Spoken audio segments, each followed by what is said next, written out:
নমস্কার, আমি সৌরভ আর আপনারা দেখছেন এক্সপ্লোরার সৌরভ দাস। আজ আমি এবং গাছ জেঠু নরসিংহ লোহারের সাথে দেখা করার জন্যে বেরিয়ে গেছি। কিন্তু কেন দেখা করতে যাচ্ছি জানতে হলে পুরো ভিডিওটি শেষ অবধি দেখুন। আমার বিশ্বাস আপনাদের ভালো লাগবে। আর ভালো লাগলে একটা লাইক করে দেবেন। লাইক করলে কি বলুন তো, ভিডিও বানানোর উৎসাহ পাওয়া যায়। আর আমাদের ফেসবুক পেজে নতুন হলে পেজটাকে ফলো করে আমাদের পাশে থাকবেন এই ধরনের ভিডিও দেখার জন্য। ওই ভদ্রলোকের সঙ্গে দেখা করে আপনাদেরকে জানানোর চেষ্টা করছি ওনার সঙ্গে কি ঘটেছিল। ওইটা ওই গাছটাকে যেভাবে হোক আমাদের পেতেই হবে।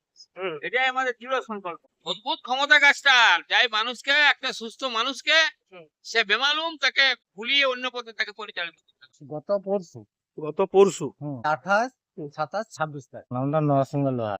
জঙ্গলে জঙ্গলে গেছিলাম। জঙ্গলে যে কাঠ কুড়ে শুকনো কাঠ খুঁজে বলছিস তো, খুঁজে খুঁজে কোনো একটা লত গাছ ডিঙে দিলে, হ্যাঁ, সেটা পথ হারিয়ে যায় আর কি। আমার মাথার কোনো ব্রেনের কোনো কাজ করে না, এরকম একটা হয়। দিয়ে আমি গভীর জঙ্গলে চলে যাই। দিয়ে এবার আমরা একটা আন্দাজ আছে যে জঙ্গলে যেদিকে হোক একদিকে আমরা বেরোতে পারবো। আর 9 নম্বর অঞ্চলটা আমাদের চতুর্দিকে ঘুরে আছে, সেই হিসাবে যেদিকে বেরিয়ে যেতে পারবো, আসতে পারবো। আর সেই হিসাবে চললাম। দিয়ে রাস্তার মাইলস্টোন দেখে দেখে ঘরতে এসেছি। জঙ্গলে 3 জন গেছিলাম, কিন্তু হারিয়েছিলাম আমি একাই। তুমি জঙ্গলে ঢুকেছিলে কোথায়? জঙ্গলে ঢুকেছিলাম মোটামুটি 9টার সময়। গভীর জঙ্গলে বেরিয়েছো কোথায়? বেরিয়েছি প্রায় 1টার সময়। না, আমরা গাছ তো আমরা চিনি নি।